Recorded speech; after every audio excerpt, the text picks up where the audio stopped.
नमस्कार, मैं हूं हंसा वैष्णव और आप देख रहे हैं LNV टीवी न्यूज। दमोह से इस समय एक बड़ी खबर निकल कर आ रही है।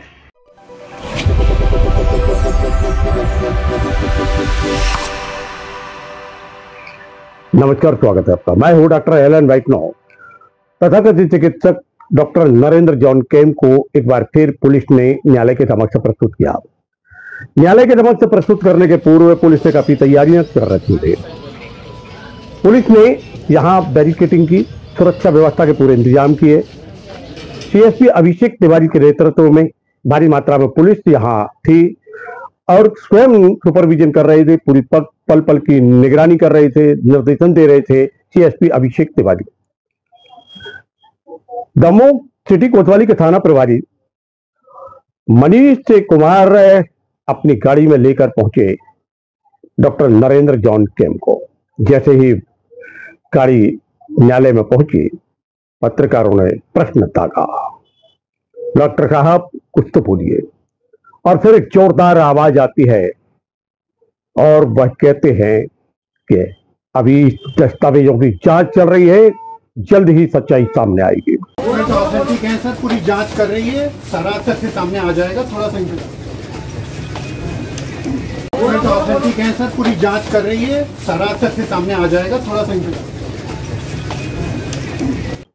और फिर पुलिस डॉक्टर नरेंद्र जॉन केम को लेकर न्यायालय में पहुंच जाती है। बाहर काफी भीड़, मीडिया का जमावड़ा और साथ में भारी मात्रा में पुलिस इंतजार कर रही थी कि आखिर क्या होगा। पक्ष और विपक्ष के अधिवक्ताओं के द्वारा अपना अपना तर्क प्रस्तुत किया गया। जहां एक और पुलिस रिमांड की मांग कर रही थी, वही रिमांड का विरोध किया जा रहा था और फिर न्यायालय ने एक दिन की रिमांड दे दी। क्या मामला है, किस प्रकार पुलिस ने रिमांड की मांगी, इसके संबंध में हमने अभिषेक तिवारी CSP दमोह से बात की। क्या बात हुई? बिल्कुल, हमारी कुछ इन्वेस्टिगेशन के दौरान अभी जो जांच बची हुई थी, हमने उसको फिर से रिमांड पे लिया है और जो हमें डॉक्यूमेंट्स कलेक्ट करने हैं वो किए जा रहे हैं। कितने देर का PR मिला? एक दिन का रिमांड और लिया। कार्रवाई के संबंध में क्या तर्क थे आपके, किस प्रकार न्यायालय को आपकी बात को मानना पड़ा, इस संबंध में हमने चर्चा की है DPO और ADPO से। यानी कैलाश पटेल जो कि DPO हैं, उनसे चर्चा की, सतीश तपस्या ADPO से भी चर्चा की। क्या कहा है प्रश्नों के उत्तर में इन दोनों शासकीय अधिवक्ताओं ने, सुनते हैं। आज दमोह कोतवाली पुलिस के द्वारा आरोपी को मुख्य न्यायिक दंडाधिकारी न्यायालय में प्रस्तुत कर उसकी एक दिन की पुलिस अभिरक्षा चाही गई थी, जिससे माननीय न्यायालय द्वारा दोनों पक्षों को सुनने के पास आरोपी को एक दिन की पुलिस अभिरक्षा में कोतवाली पुलिस के सुपुर्द किया गया है। अगला कदम क्या होगा? अब वो पुलिस इन्वेस्टिगेशन में जांच करने के बाद में पुलिस के फिर आगे क्या तथ्य आते हैं, उसके अनुसार आगे की कार्रवाई सुनिश्चित। के अधिवक्ता का क्या तथ्य? उनका कहना था कि भाई ये पुलिस ने पूरी जांच कर ली है और अब पुलिस अभिरक्षा की ज़रूरत नहीं है, लेकिन हमारा कहना था कि अभी चूंकि पुलिस को बहुत सी और भी जांच करना है, क्योंकि मामला इतना सीधा नहीं है, बहुत ही जटिल मामला है और इसलिए उसकी पुलिस अभिरक्षा पुलिस के द्वारा चाही गई थी और न्यायालय के द्वारा उभय पक्षों को सुनने के बाद में उसकी एक दिन की पुलिस अभिरक्षा स्वीकृत की गई है। 24 घंटे की रिमांड। हाँ, जॉन केम को आज फिर न्यायालय में पेश किया गया, क्या मामला है?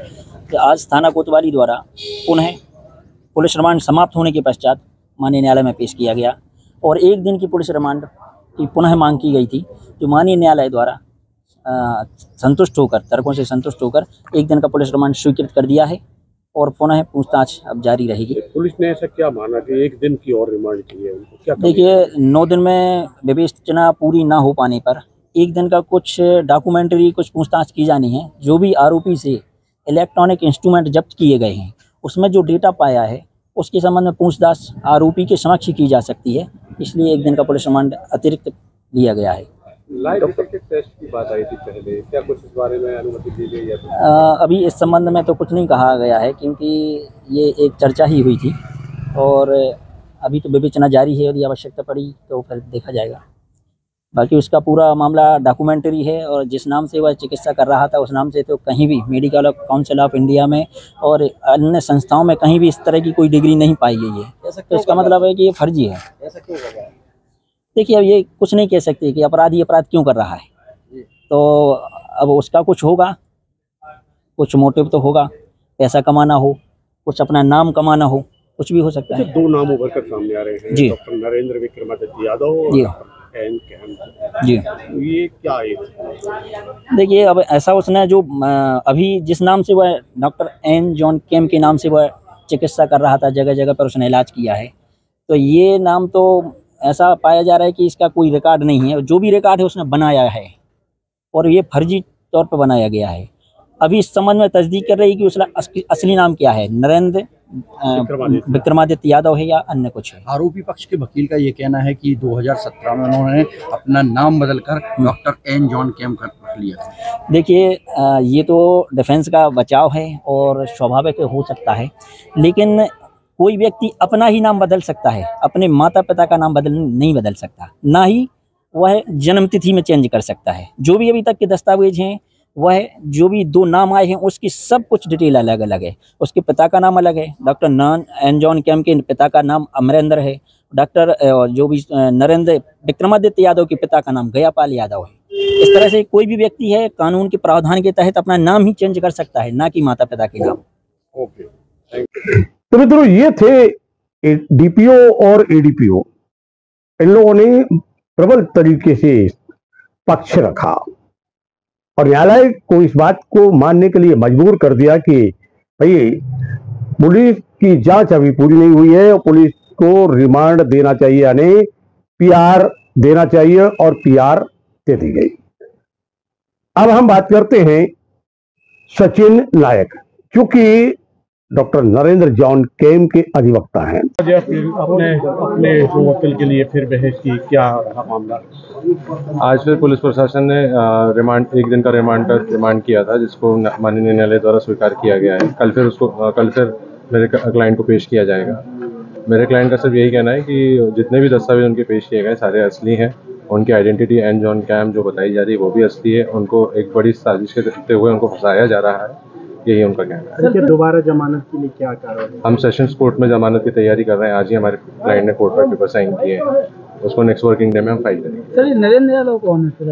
उनके डॉक्यूमेंट कौन जॉन के? उनका पुराना नाम नरेंद्र विक्रमादित्य यादव है, जो उन्होंने 2017 में चेंज करा। तो क्या इनमें कन्वर्जन किया, मतलब दूसरा धर्म अपना लिया क्या? इस बारे में मुझे अभी जानकारी नहीं है, लेकिन उन्होंने नाम बदला है 2017 में, जो सभी रिकॉर्ड में अपडेट किया गया है। सामने आई कि इनकी क्या बाकी की पढ़ाई कहाँ पे हुई थी, स्पष्ट हो पाए? ये सर, जब तक क्लाइंट मेरा बाहर नहीं आ जाता और अपने प्रमाणित दस्तावेज मुझे नहीं दे देता, तब तक मैं इस विषय में कोई कमेंट नहीं कर सकता, क्योंकि कोई भी कुछ भी दस्तावेज पेश कर सकता है। जब तक मेरे सामने ओरिजिनल नहीं होता, मैं कोई किसी भी तरीके की कमेंट नहीं कर सकता। चलो, क्या कह रहे हैं आपकी, मतलब इसको फंसाया जा रहा है? जी हाँ, ये कहीं ना कहीं कंपटीशन के चलते हॉस्पिटल को, डॉक्टर साहब को बदनाम करने की साजिश है।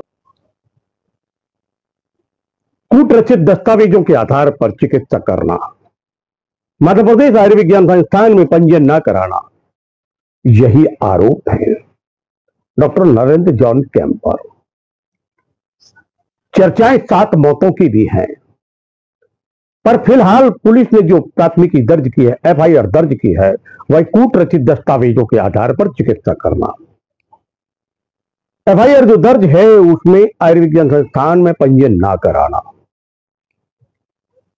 और इसी विषय को लेकर एफआईआर दर्ज हुई है और पुलिस अपनी जांच कर रही है। जांच में अनेक तथ्य उभर कर सामने आ रहे हैं।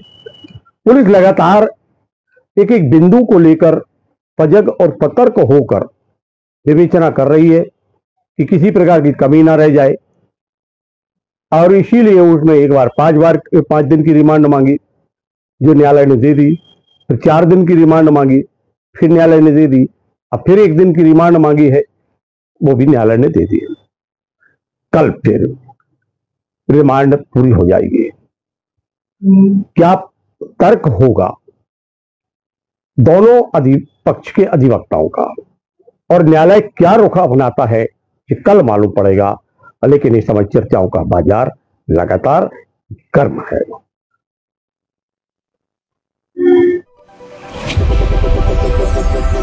है।